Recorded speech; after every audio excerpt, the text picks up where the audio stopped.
Buenos días a todos. Hoy estamos en otro episodio de nuestro podcast Un viaje al micromundo y tenemos como invitada a María Pastor. Ella es bióloga sanitaria y nutricionista especializada en salud hormonal femenina y en patología digestiva. Buenos días, María, ¿qué tal? Hola Marta, ¿qué tal? Pues muy contenta de estar aquí contigo y de compartir un poquito, a ver qué me preguntas, a ver de qué hablamos y nada, pero estoy contenta de estar aquí. Qué bien, pues te hemos invitado precisamente para hablar de la relación que tiene la alimentación y la dieta con todo el tema de microbiota, patología digestiva y también para traer un poco a tierra todos esos mensajes que circulan muchas veces por las redes sociales, que en ocasiones pueden ser un poco contradictorios. Efectivamente. Y para empezar a conocerte un poquito mejor, cuéntanos cómo llegaste a todo el mundo de la nutrición siendo bióloga sanitaria. Pues bueno, yo creo que siempre lo he comentado varias veces que yo creo que nací un poco nutricionista. Desde que era muy pequeñita tenía muy claro que la alimentación era una pieza clave en nuestra salud general. Totalmente. Y aunque eso estado ahí siempre rondando en mi cabeza, bueno, pues yo estudié biología sanitaria, me encantaba estudiar todo lo que tenía que ver con la bioquímica, las hormonas, los bichitos, la microbiota. Y cuando acabé la carrera se me quedó un poco corto el decir, genial todo lo que he aprendido, pero yo quiero tener trato con los pacientes, quiero ayudarles a implementar todo eso que he estudiado y aterrizar la salud en el día a día. Y vi una puerta muy interesante el hacerlo a través de la alimentación, por eso estudié nutrición, pero como ya tenía esta base de antes de la parte de biología, no perdía de vista toda la importancia que tenía en nuestra Claro. salud esos bichitos, ¿no? Esa microbiota, y fui unificando un poco todo, la parte que ya sabía de salud hormonal, de bioquímica, microbiota, después me fui especializando y al final he juntado un poco, ¿no? Todo. Esta parte, pero ya te digo que desde pequeña me ha gustado mucho la alimentación, la nutrición y sabía que era una pieza clave y al ver que quería aterrizar todo lo que sabía de salud en el día a día de las personas, pues ya dije, bueno, pues nutrición y vamos a por ello. Qué bien. Y encima tú lo bueno que tienes es que tienes esa visión integrativa de juntar, ¿no?, esas distintas piezas del puzzle. Y me gustaría que, para que nos expliques a todos los que estamos hoy aquí, ¿qué es esto? ¿Qué es para ti, mejor dicho, en la nutrición integrativa? Pues lo primero que tenemos que comprender es que al final la medicina, todo lo que tenga que ver con la salud debería ser siempre desde un punto de vista integrativo, porque somos como una máquina, el cuerpo es una máquina llena de engranajes y si nosotros solo nos centramos en un trocito, en un engranaje, y eso lo modificamos, lo movemos, aunque sea para bien, imagínate, la piel. Vale, ok, estoy tratando la piel como dermatólogo, trato los ojos como oftalmólogo, pero tengo que entender que este pequeño cambio que estoy haciendo en ese engranaje va a ir afectando a todos los demás y somos un todo. Entonces, todo lo que tenga que ver con la salud tendría que tener esta base de entendernos al cuerpo como un todo y que lo que me afecta a nivel psicológico me puede estar afectando a nivel digestivo y viceversa, por Totalmente. ejemplo, ¿no? Entonces, llevando esta parte de entender la medicina, todo lo que tiene que ver con la salud desde un punto de vista más holístico, integrativo, si lo llevamos a la alimentación, es más de lo mismo. Yo tengo que entender cómo necesito nutrirme teniendo en cuenta que mi cuerpo es un todo. Y desde ese enfoque también comprender el contexto del paciente, es decir, por una parte está nuestro cuerpo, está lo que mi cuerpo necesita para que este engranaje, este funcionamiento de esa maquinaria sea lo más óptimo posible, pero luego yo tengo un contexto socioeconómico, tengo un nivel adquisitivo de una manera u otra. Yo no puedo pretender que un paciente con un nivel adquisitivo muy bajo compre determinados tipos de panes, que son muy caros, a lo Claro. mejor, te estoy poniendo un ejemplo, que eso le vaya a generar un estrés que genere más inflamación y ¿dónde estoy buscando entonces a ir a salud de esta persona, no? Tenemos que entender esta nutrición como qué necesita mi cuerpo, pero qué contexto tengo, qué tiempo tengo en mi día a día, cómo está mi estrés, cómo están mis relaciones personales, entenderlos como un todo, pero tanto a nivel interno como a nivel externo, para identificar necesidades reales de esa persona y a partir de ahí, desde esas necesidades, ver, ok, necesito de esto, ¿cómo me puedo nutrir de la manera más fácil para mí, pero óptima, teniendo en cuenta quién soy? Todo integrándolo todo al final, Integrándonos. que es un poco la base de esta nutrición integrativa. Sí, al final es todo el mundo habla de las cosas que hay que hacer bien y es muy utópico, ¿no? Y todo es maravilloso, pero en el mundo real nadie o la mayoría de las personas no lo cumplen por lo que tú dices, porque cada uno tiene un contexto, el estrés que cada uno tiene es totalmente distinto, sus recursos económicos y al final pues tenemos que intentar con lo que tenemos hacerlo lo mejor posible. Efectivamente. Y Y esto... sí, perdona. No, me quería saber un poco cómo en patología digestiva, en esos pacientes, cómo lo integras, cómo serían un poco los puntos que tú sigues a la hora de llevarles, de preguntarles. Pues sea patología digestiva, una autoinmune, cualquier tipo de enfermedad o patología por la que pueda consultar un paciente, lo primero que tenemos que hacer es efectivamente contextualizar, ¿no? Todo este marco clínico, se hace una historia clínica de 1 hora, hora y pico, en la cual hacemos muchas preguntas para ver bien quién eres tú, cuál ha sido tu pasado. Pues, por ejemplo, una pregunta que me gusta mucho hacer es si han tomado el pecho o no cuando eran peques, porque eso ya va a condicionar mucho cómo es su microbiota a día de hoy. Entonces, es jugar a ser muy detective, hacer muchas preguntas para ver cómo ha sido tu salud en el pasado, cómo estás ahora, pero dentro de esta salud también hay preguntas de salud mental, cómo está tu estrés, tu descanso, porque tenemos que ir tocando todas esas patitas de la mesa para identificar esas necesidades que pueda tener la persona, ¿no? Y luego, por supuesto, hay un ratazo largo de consulta preguntando acerca de cómo son las digestiones, cómo vas al baño, si te hinchas o no y con qué alimentos, si tienes identificados algunos alimentos que te sientan peor, porque todo esto nos va a dar muchas pistas de cómo está esta microbiota intestinal y de si necesitamos en esa línea trabajar un poquito de alguna manera sobre esto para mejorar tu salud general, ¿no? Entonces, Ujú. bueno, es sobre todo contextualizar salud, hábitos de vida y luego sintomatología determinada por la que puedas consultar para ver bien cómo puedo ayudarte. Y si cuando tú haces esas preguntas te salta la alarma de que esa microbiota puede estar alterada, ¿cómo lo abordas? ¿Qué pasos son los que tú dices, bueno, pues voy a pedir una analítica de microbiota o no? Con los síntomas solo me va a servir para orientar porque creo que tiene una candidiasis intestinal, ponte. ¿Cómo lo abordas? Pues aquí, si hay alguna sospecha de algo, empiezo a hacer más preguntas en esta línea para seguir intentar ver hasta qué punto mis sospechas ¿no?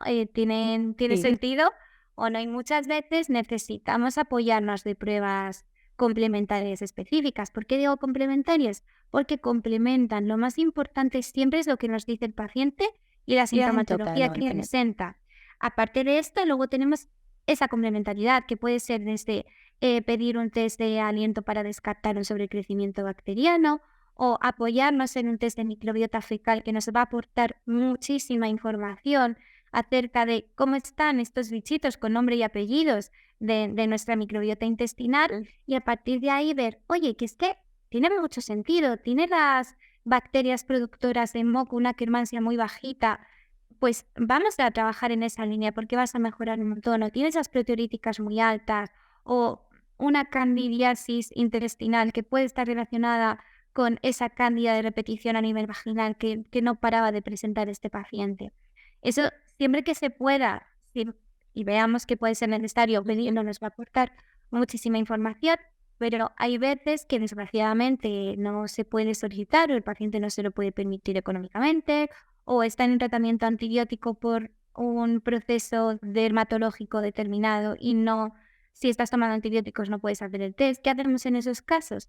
Guiarnos de la sospecha clínica que tenemos y hacer lo que se conoce como un tratamiento empírico, que es ante la sospecha clínica que tenemos, hacer un tratamiento suave, entendiendo, dando por hecho que se están presentando algunas alteraciones de la microbiota.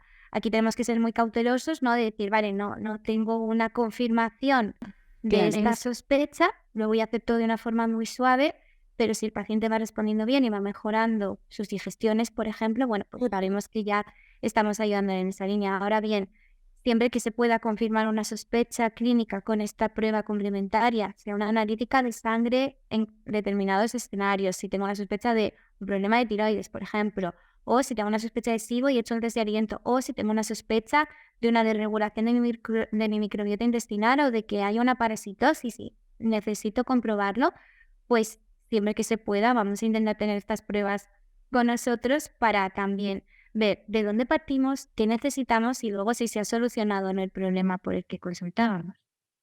Claro, y al final es lo que tú decías, ¿no? El unir todos esos puntos y la microbiota es así, le afecta la alimentación, pero le afecta el tipo de parto, la lactancia, los antibióticos, el estrés, nuestra salud mental.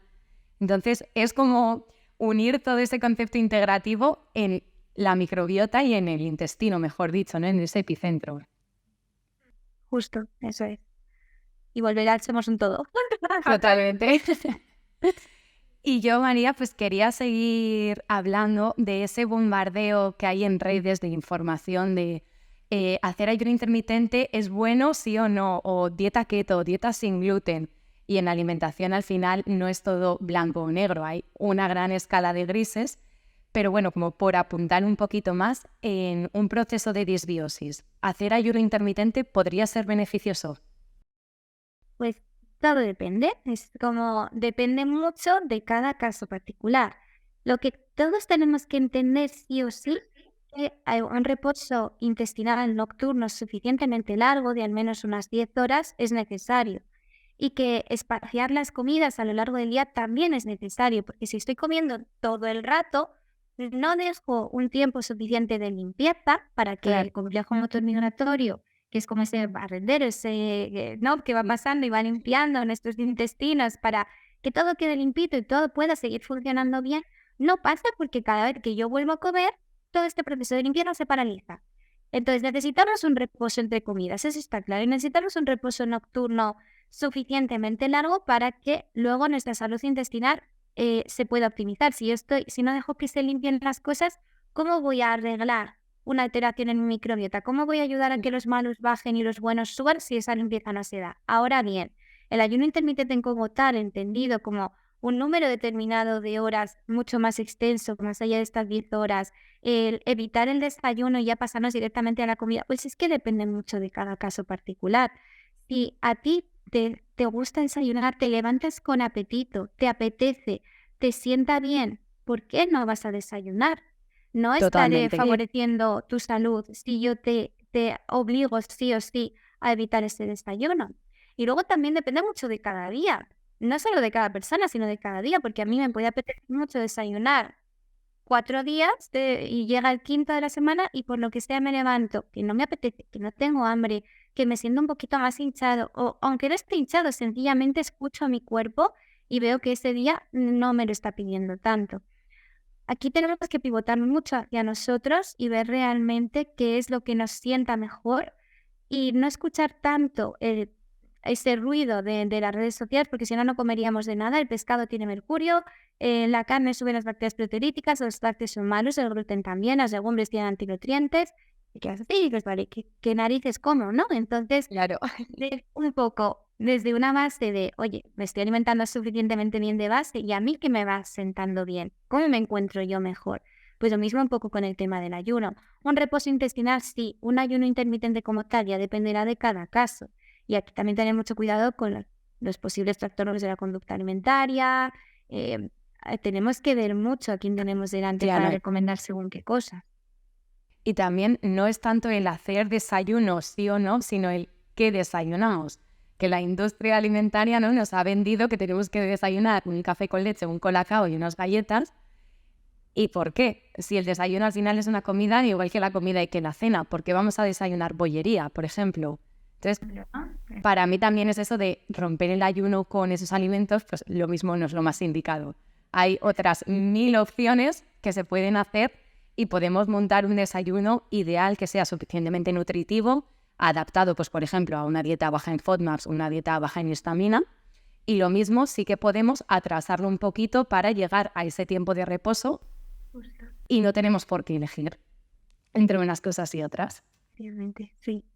Pues lo que dices, Marta, es que es súper importante, no solo si desayuno o no, sino qué desayuno, y que Claro. sea, y voy a hacer ese desayuno, aprovechar esta comida para nutrirme bien, para dar un apoyo a esos soldaditos buenos que quiero mejorar. Pues, por ejemplo, que el desayuno sea rico en polifenoles, ¿no? Podemos tomar un té verde, un té matcha, unos arándanos, por ejemplo, ¿no? Y complementarlo con proteína suficiente, por ejemplo, pues unos huevos revueltos, un huevo a la plancha. En caso de que vaya a incluir carbohidratos que sean de buena calidad nutricional, como un pan 100% sarraceno, con aceite de oliva para añadir esas grasas de perfil antiinflamatorio. Y ya sea esa tostada con huevo, aceite de oliva y pan de trigo sarraceno, le añadimos un poquito de rúcula, que con sus toques amargos nos va a ayudar a la digestión y a la salud hepática, ya mejor que mejor. Y lo guardamos. Y has mencionado antes, María, lo de la dieta sin gluten. Yo de esto te quería hablar porque, cuéntanos, ¿es más bien una moda la dieta sin gluten y sin lácteos? ¿Tiene algo de evidencia? ¿Es solo para problemas digestivos? ¿Se puede hacer una recomendación general? ¿Cómo aterrizamos este mensaje? A ver, con cuidado, porque el problema del gluten es que si nos lo quitamos así sin más, podemos estar pasando por alto una posible celiaquía no diagnosticada. Y la celiaquía es una enfermedad sistémica, autoinmune, con la que hay que tener mucho cuidado. Entonces, antes de quitarnos el gluten, si hay sospechas de que el gluten te está haciendo daño a tu salud, antes de nada, súper importante, para todos los que nos están escuchando, descartar bien, correctamente una posible celiaquía.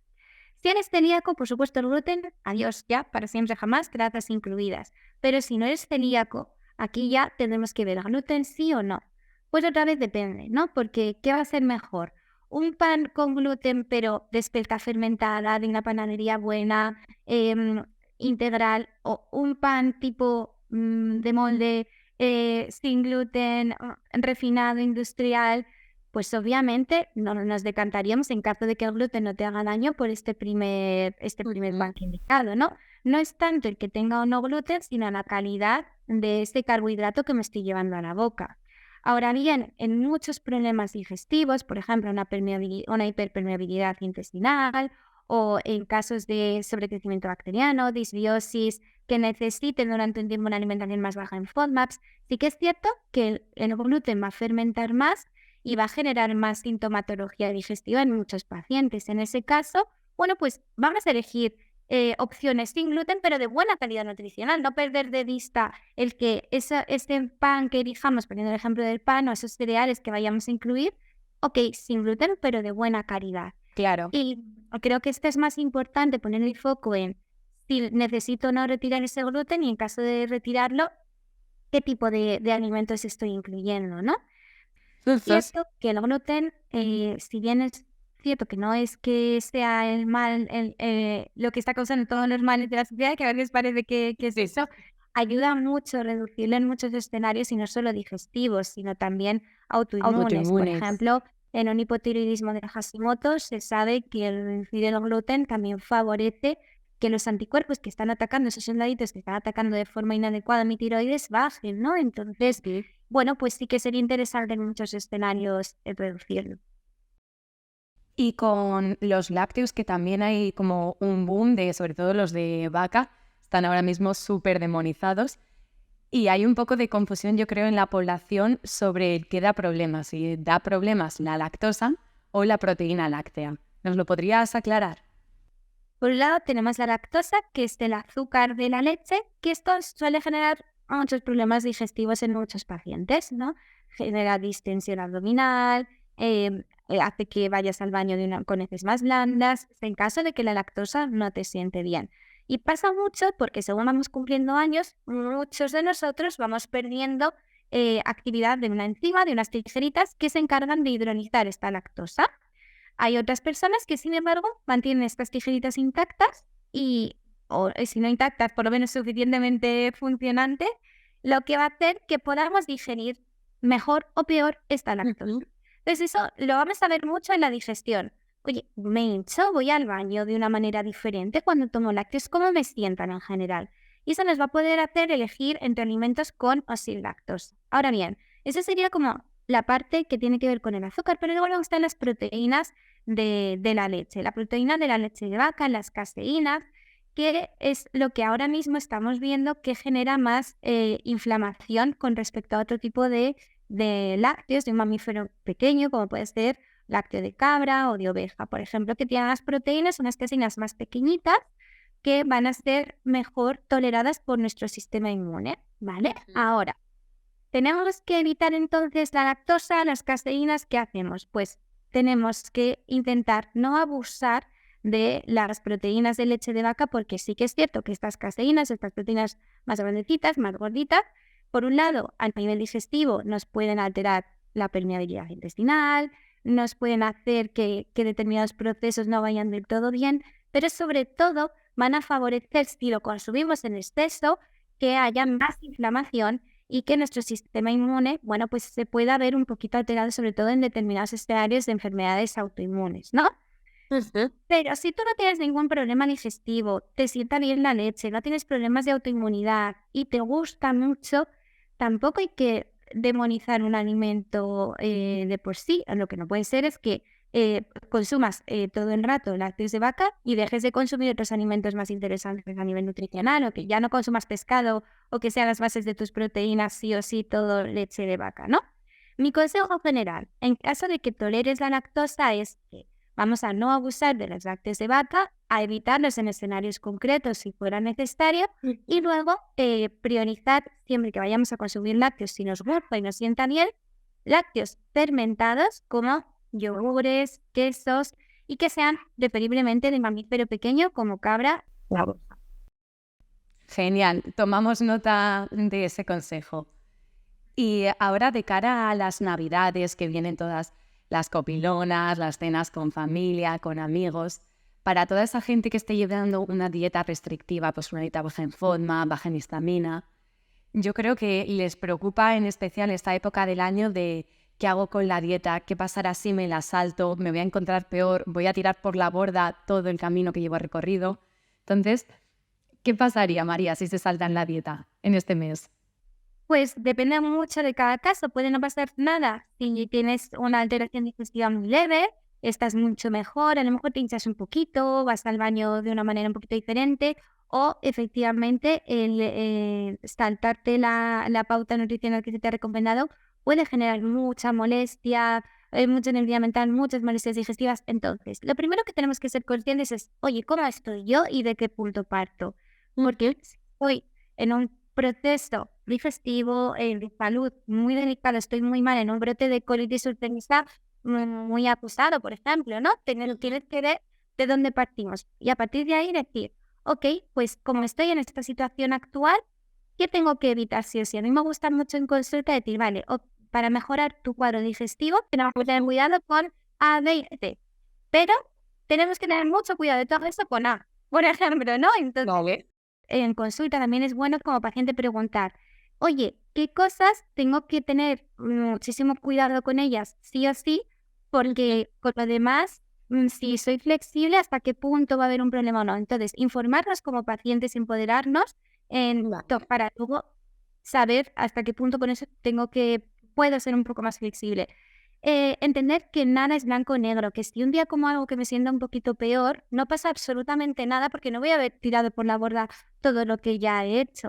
Y que la microbiota se va regulando y se va trabajando día a día, que es mucho peor el estrés de estar evitándolo todo constantemente a veces, que me dé un poquito de gases el consumir más fibra fermentable, o que el plato que ha hecho mi abuela lleve un poco de cebolla. Pues ok, me voy a hinchar un poquito, no pasa absolutamente nada, ¿vale? Entonces, relativizar un poco todo esto, aterrizarlo, y luego, en caso de que de verdad esté en un proceso muy complicado en el que tenga que tener mucho más cuidado, anticiparme y versionar los alimentos. Podemos hablar con nuestros familiares, podemos decirles, estoy pasando ahora mismo por este proceso, ¿por qué no hacemos una receta que no lleve esto, esto y esto? Y buscar cosas ricas con las que disfrutar, masticar adecuadamente, para no perder la esencia de esas reuniones familiares o con esos seres queridos, que es disfrutar de su compañía, de la comida, y no estar pensando tanto en no puedo tomar esto, no puedo tomar lo otro, estresarnos, que no nos va a venir nada bien para nuestra salud general. Totalmente.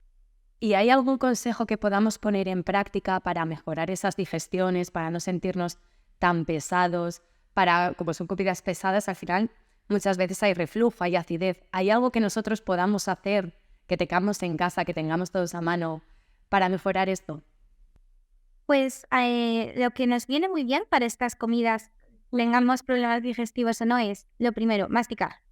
necesitamos masticar muy bien, esto es súper importante, lo tenemos todo a mano, o sea, todo es a mano, seguramente mover un poquito más la boca. Luego, importante, antes de las comidas, si podemos añadir un poquito de limón al agua que vayamos a consumir o tomar una cucharada de vinagre de manzana bio, en caso de que lo necesites diluido en agua o te lo tomas tal cual, un poco ya depende de cada cuadro clínico. Vale. El hecho de estar consumiendo algo ácido antes de la comida nos va a ayudar a iniciar esta cascada digestiva y a que la digestión sea un poquito mejor.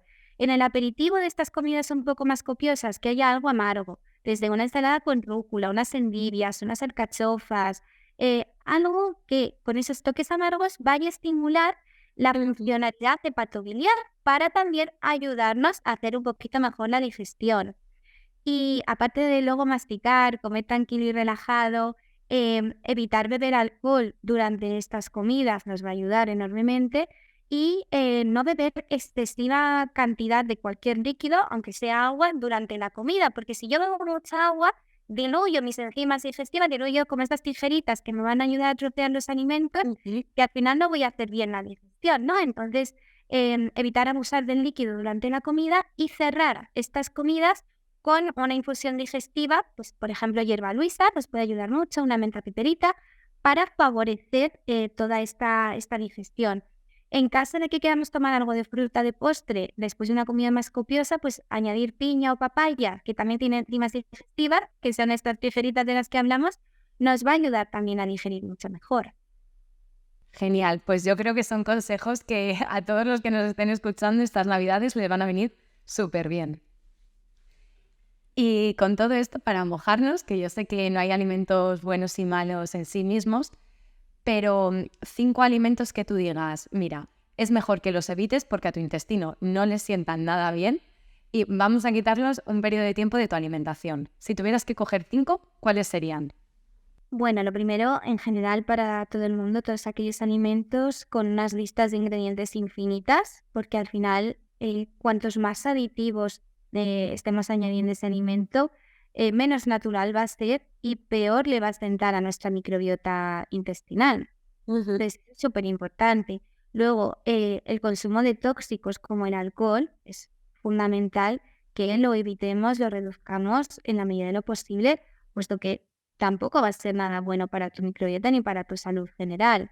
El exceso de azúcares simples. Si bien es cierto que algo de azúcar puntual no pasa absolutamente nada porque se consuma, el basar nuestra alimentación en alimentos muy ricos en azúcares, en concreto el jarabe de fructosa, que está en muchos alimentos procesados, ultraprocesados, no viene nada bien a nuestra microbiota intestinal.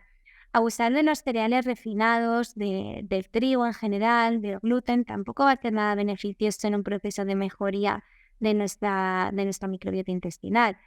Y luego, el quinto alimento que podríamos evitar, pues no abusar de las carnes de las carnes en general, las carnes rojas y las carnes procesadas como los embutidos, que al final tienen también muchos nitritos que no van a venir nada bien para nuestra salud. Y aparte de eso que debemos evitar, centrarnos mucho en sumar colores, pescado, nutrientes, porque si pongo el foco ahí, me va a ser mucho más fácil. Si yo pienso, no puedo tomar esto, me puede apetecer mucho más. La prohibición genera mucha más compulsión. Entonces, ok, esto lo reduzco, pero voy a centrarme más en sumar. ¿Cómo voy a hacer apetecible y rico todo eso que quiero ir implementando para sentirme mejor? Sí. Y al final es lo que tú dices, pensar siempre en el lado positivo. Te apetece más comerlo, te apetece más cocinarlo, te parece que es menos duro, más llevadero el llevar una alimentación. Si tú pones en un plato lleno de colores, súper bonito, al final te apetece comerlo y no notas el estar a dieta, entre comillas. Entonces, sí, yo creo que eso es lo importante, ¿no? De centrarnos en qué puedo comer y no en el qué no puedo. Justo. ¿Qué puedo comer y cómo puedo hacerlo? Volviendo al tema de las navidades en la patología digestiva. ¿Qué puedo comer? Esto y esto. ¿Cómo voy a hacerlo rico? Y voy a hacer un guiso para la cena de Nochebuena que me vaya a apetecer un montón tomarlo. Claro. En lugar de, jolín, es que no puedo tomar cebolla, no puedo tomar gluten, no puedo tomar las croquetas de mi abuela este año porque cada vez que las tomo me pongo muy malito. Vale, no pasa nada. ¿Te apetece mucho croquetas? Versiona. Venga, vamos a ver cómo podemos hacerlas. Y lo bueno es que además hay tantas recetas por todas partes en internet que Y es muy fácil hacer versiones que nos vayan a centrar mejor según cada cuadro clínico, ¿no? Y centrarnos en eso, en la parte positiva, como tú bien dices, creo que es fundamental en estos procesos. totalmente. Y es justo lo que acabas de decir. Tenemos esas sobreexposiciones, el lado malo de que hay un montón de información, pero luego hay una parte súper positiva de que hay muchísima información, hay muchísimas recetas, un montón de ideas súper saludables y al final ayudan un montón, sobre todo a los pacientes, en el pensar en qué como. Se me han acabado las ideas, no sé cómo hacer estas croquetas de manera bajas en gluten o bajas en FODMAPs. Pues hay 1000 recetas en internet. 2000, total.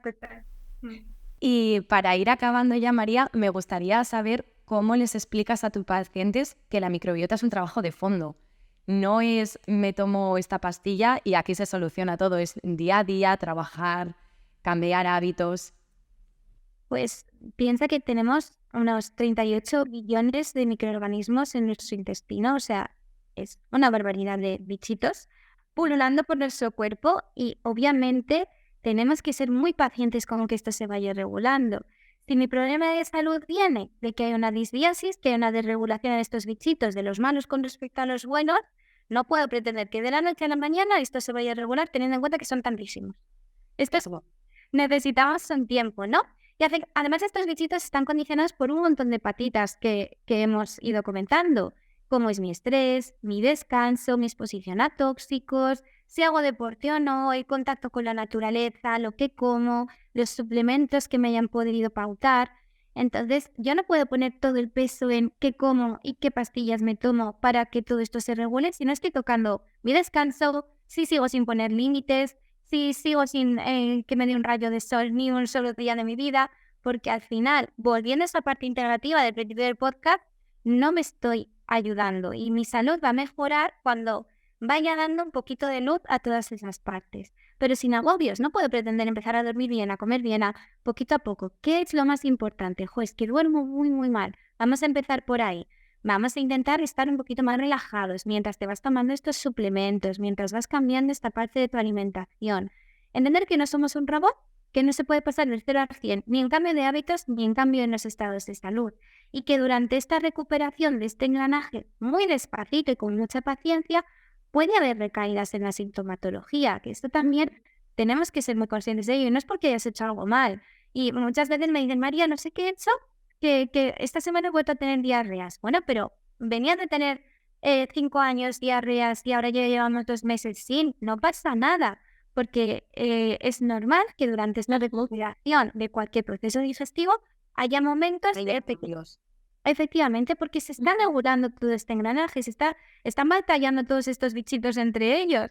Y eso tiene unas consecuencias al final, ¿no? Y lo que animo siempre es a pensar con perspectiva de, pero si echo la vista atrás, el cómputo total es que voy estando mejor.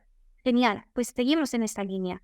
Aunque haya días en los que estés un poquito peor, aunque haya días en los que, qué bien, tengo mucha energía, pero esta semana he estado cansado. Eres humano, no eres un robot. No podemos Totalmente. pretender estar perfectos todo el tiempo, porque eso tampoco es realista. Y luego entender que, aunque sea algo que va despacito, no echarle la culpa ni poner todo el peso a la alimentación, porque la alimentación es un quesito muy pequeño de todo lo que va a determinar nuestra salud.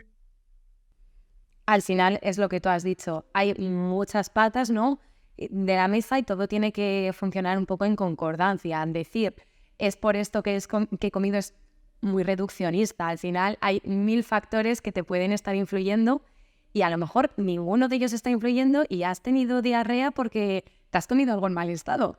Y estabas haciendo el resto perfecto. Entonces, calma, que tampoco hay que agobiarse, es un trabajo del día a día y lo bueno que tiene la microbiota es que se modula y puede cambiar. Lleve más tiempo, ¿no? Efectivamente. Pero cambia. Y me tiraría hablando... Por favor. Perdón, ya acabo que nos hacemos un flaco favor si estamos demasiado pendientes de todo y estamos excesivamente en sobrealerta. Porque entonces, al final, cortisol súper alto, hormona del estrés súper inflamatorio, el nervio vago no se activa, la digestión no se hace bien. Es relajar un poco, ¿no? Y decir, vale, calma, poquito a poco, qué voy necesitando y cómo me lo voy dando, sin ningún tipo de sobrepresión para con nosotros. Sí, vamos con esa lista de prioridades, pues lo que tú has dicho de ¿duermo mal? Vale, vamos a empezar por aquí. Vamos y vamos avanzando en la lista, ¿no? Haciendo los checks. Sí, eso es. Y yo, María, me quedaría hablando de este tema contigo 20 podcasts más. Pero tenemos que ir acabando y quiero proponerte un juego que se lo propongo a todos los invitados que vienen. Y es que si tuvieras que irte a una isla desierta y te dieran la posibilidad de llevarte 5 cosas para cuidar tu microbiota, ¿qué te llevarías? Vale. A ver, bueno, pues lo primero de todo me llevaría para por si acaso, sobre todo ahora que acabo de volver de México y me he dado cuenta de que tenemos que tener mucho cuidado con todos los climas tropicales, el Singiolar, por si acaso, para regular la parte de mi microbiota, esto es súper importante. Luego me llevaría aceite de coco para hacer enjuagues bucales, porque también me parece que es muy importante, no podemos descuidar nuestra salud bucodental. Si ya me pudiese llevar un kit completo de cuidar mi boca, estupendo, porque al final va a determinar mucho cómo tengo la microbiota oral a cómo tengo mi microbiota digestiva total. Luego, me imagino que en la isla desierta podría coger frutas y verduras, pero si me pudiese llevar lo que sea, un arsenal de arándanos es fundamental para mis polifenoles. Vinagre de manzana, por lo que hemos dicho de regular las digestiones también. ¿Y qué más? Y luego kombucha, porque aparte de que me gusta mucho, por el extra de probióticos que me podría aportar. Y luego espero poder pescar, cazar para comer más cosas, pero bueno, en caso de que tuviese que elegir 5 cosas, me llevaría esto. Aquí estás. Pues me encantan. Unas respuestas muy, muy variadas, muy completas a nivel nutricional. Y nada, María, darte las gracias por haber aceptado nuestra invitación a este podcast. Y para los que nos estéis escuchando, nos vemos en el siguiente episodio. Muchas gracias, Marta. Ha sido un placer. A ti. Un besito fuerte. Adiós.